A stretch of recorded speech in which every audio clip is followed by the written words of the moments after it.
Un joli mélange entre effectivement Enrico Macias et Victor Hugo. Quel est le lien? À vous de deviner. C'est la visite guidée du jour avec Thomas Hervé pour vous parler d'un des plus grands hommes de lettres français, Victor Hugo. Alors évidemment, c'est une exposition, j'allais dire jusque-là, c'est traditionnel. Oui. Pour la maison de Victor Hugo, il n'y a rien de paradoxal, sauf que cet homme était puissant, fort, le plus grand, pudique dans ses œuvres, oui, mais dans la vie. Victor C'était pas le cas. Non, Victor Et est un cette dragueur, exposition, Victor. ça s'appelle Eros et Victor Hugo, parce que justement, il y a tout ce problème, ce paradoxe, on pourrait dire. Au départ, effectivement, la pudeur dans ses romans. Et puis, en fait, on s'aperçoit, au fur et à mesure qu'on regarde un petit peu de plus près sa vie, que, eh bien, effectivement, il était passionné par l'érotisme. Alors attention, c'est pas gagné, parce que au départ, sa première femme, hein, Adèle, il va lui faire une scène. Pour une raison qu'on va vous expliquer dans l'exposition, qui aujourd'hui serait, mais vous diriez, mais attendez, mais non, mais pourquoi faire une scène pareille? Il ne s'est rien passé. On a vu quoi? Un tout petit bout de chair ici, oui, entre enfin, le gant. c'est l'époque Mais aussi, à l'époque. Donc on se dit, attention, il rigole pas. Sauf que après, on va apprendre que, par exemple, il choisit une maîtresse. Attention, il est fidèle dans ses maîtresses.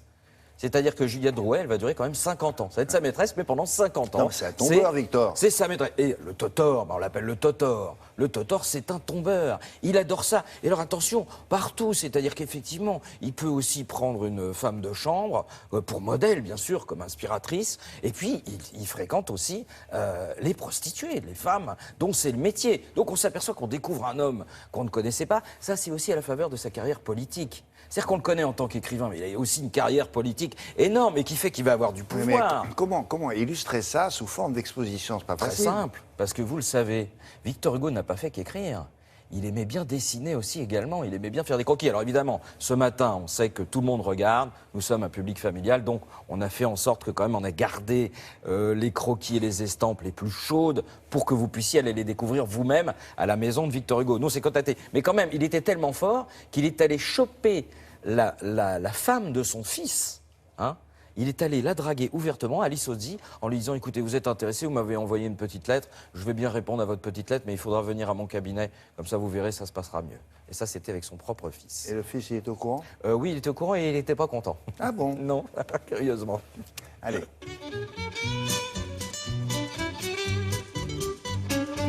On attaque tout de suite Eros et Hugo par une scène qui a choqué le jeune Victor Hugo. Alors regardez, on voit le portrait de lui et sa femme. Ils sont tout jeunes, hein, on est en 1820. Et en fait, sa femme, pour enjamber un trottoir de la rue des Saints-Pères, elle va soulever sa jupe. Oh, et là, Victor Hugo aperçoit son pied. Et il est très choqué parce qu'ils ne sont pas encore mariés. Vous dites un bout de son pied? Ben non, un bout de son pied en 1820, c'est la naissance de l'érotisme. D'ailleurs, il en fera une scène dans Les Misérables où le vent va soulever la jupe de Cosette, laissant apercevoir sa jarretière. Ah, le vent qui soulève la jupe, hein, vous voyez, ça date pas d'hier. Hein.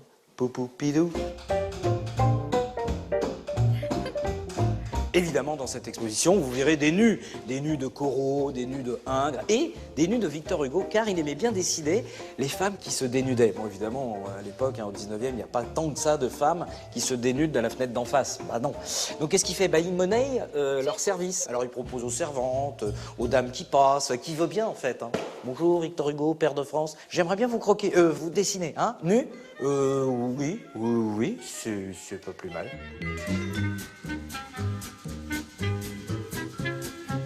Alors évidemment, Victor Hugo peint, mais c'est surtout un auteur. Il adore d'ailleurs les soirées où il faut déclamer des bourris. Et puis un jour, il est invité dans la loge de l'Opéra Comique de Mademoiselle de Rohan, qui lui dit « Oh, monsieur Victor Hugo, vous tombez bien, j'ai invité l'ambassadeur de Russie, monsieur Kislev. » Et là, il la regarde et il lui fait « Oui, enfin, à monsieur Kislev, je préfère madame qui se couche. » Victor Hugo, père de France.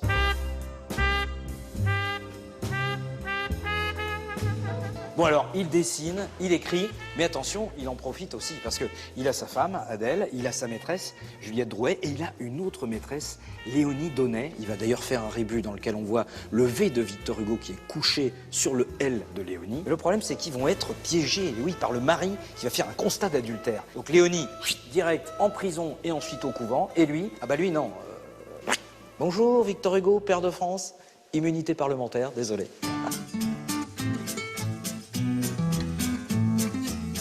Et pour terminer, une scène mémorable dans Les Misérables où Fantine, prostituée, se fait accuser d'avoir jeté une boule de neige sur un bourgeois et jeté en prison ensuite. Hein. Eh bien, c'est une scène réelle. Elle est immortalisée ici dans le tableau de Georges-Antoine Rochegrosse. Figurez-vous que Victor Hugo a vu une prostituée se faire agresser par un bourgeois et il a témoigné. Bonjour, Victor Hugo, père de France, j'ai tout vu. Hein, c'est monsieur qui a agressé madame. Et donc c'est comme ça qu'il a réussi à sauver la prostituée des griffes de la prison. Oui, ça va aller, mon petit. Vous aimez les lithographies? Non, parce que moi-même je croque, dans un but artistique, évidemment. Hein. Croquis d'un prostituée? Bien sûr, il y a un croquis, il y a un dessin. Écoutez, c'est une exposition délicieuse. Ah Faut oui. aller à la maison Victor Hugo parce que vous savez, vous pénétrez quand même dans sa propre maison. Oui, oui. Donc il y a une ambiance, c'est vraiment quelque chose que vous revivez. C'est particulier, c'est autour de la place des Vosges, donc il faut vraiment s'y précipiter. Eros et Hugo. Merci beaucoup.